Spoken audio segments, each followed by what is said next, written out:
আসসালামু আলাইকুম, সবাই কেমন আছো আপুরা? আলহামদুলিল্লাহ আমি ভালো আছি। আমার সবচেয়ে বেশি যে প্রশ্নটা পেয়ে থাকি আমি, সেটা হচ্ছে যে আপু কোন মেশিনটা কিনবো। প্রতিদিনেই আমাকে প্রায় 10 থেকে 12 জন আপু নক করেন এই জিনিসটা জানার জন্য যে আপু আমি কোন মেশিনটা কিনবো।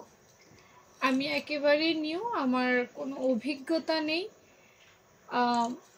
তো আসলে হয়তো আমাকে বিশ্বাস করেন, আমার ভিডিও পছন্দ করেন, আমি একটা কথা বললে নিশ্চয়ই ভালো বলবো, সেই আস্থা থেকেই আপনারা আমাকে প্রশ্নটা করেন। সেই প্রশ্নের আলোকে সবাইকে আসলে আলাদা আলাদা করে আমার উত্তর দেওয়া হয় না বা সময় হয় না, সেজন্য ভাবলাম উত্তরটা যদি আমি এই ভিডিও করে বলে দিই তাহলে সবার হয়তো একটু সুবিধা হবে। প্রথমেই বলবো আপুরা, যেহেতু আপনি একদম নতুন, কোন মেশিনটা কিনবেন এই সম্পর্কে আপনার কোনো আইডিয়া নেই, তাহলে বলবো প্রথমেই আপনি প্রচুর ইউটিউব দেখুন। কি ধরনের মেশিন আছে বাজারে, এগুলোর প্রাইস কত, কোনটা চালাইতে কেমন, এই জিনিসগুলো যদি আপনি কিছুদিন ধরে, মিনিমাম ধরেন 1 সপ্তাহ ধরে আপনি সময় নিয়ে আপনি ইউটিউবে সার্চ দেন। কারণ হচ্ছে অনেক ধরনের বাজারে মেশিন আছে, ইলেকট্রনিক মেশিন আছে। ইলেকট্রনিক মেশিনের মধ্যে আবার বড় আছে, ছোট আছে, তারপরে নর্মাল মেশিন আছে। নর্মাল মেশিনের মধ্যে ভালো আছে, বিভিন্ন কোম্পানির আছে। কোনো কোম্পানিকে আমি খারাপ বলবো না, কোনো কোম্পানিকে আমি ভালো বলবো না। আসল নকল সব জায়গায় আছে।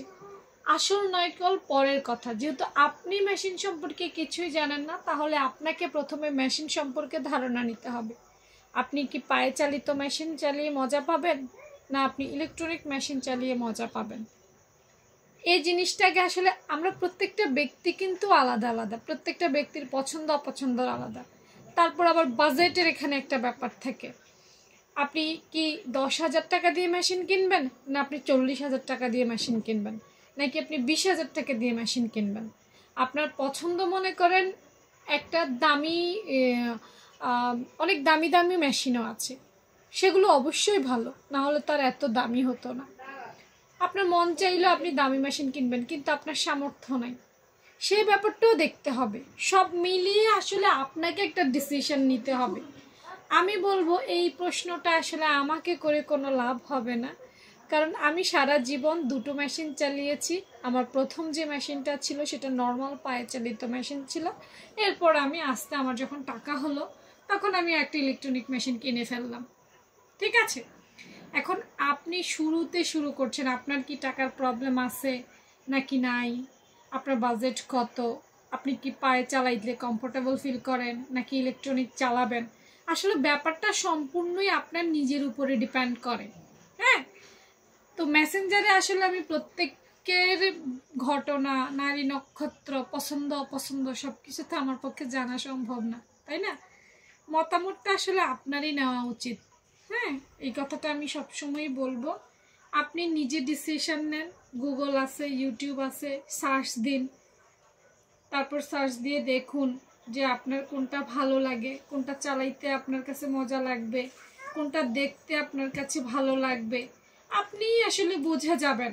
হ্যাঁ, ইউটিউবে এই নিয়ে ভালো ভালো কোম্পানির, গুগলে বিভিন্ন বড় বড় কোম্পানির রিভিউ আছে, সেগুলো দেখুন। এখন আমি মাত্র জীবনে চালাইলাম 2টা মেশিন, আমি কিভাবে বলেন এত ভালো কিছু বলি? হ্যাঁ, এটা অবশ্যই আমার বলার বাইরে। আমার যখন সামর্থ্য ছিল আমি তখন নর্মাল মেশিন চালাইছি, যখন আমার সামর্থ্য হলো তখন আমি ভালো মেশিন বা ইলেকট্রনিক মেশিন, একটু দামি মেশিন চালাচ্ছি। ব্যাপারটা আসলে এইরকম, এক একজনের অভিজ্ঞতা এক এক রকম। সাজেশন আসলে দিতে পারি না, এর চাইতে ভালো কোনো সাজেশন আমার পক্ষে দেওয়া সম্ভব না। ঠিক আছে, তো ভালো থাকবেন সবাই, আল্লাহ হাফেজ।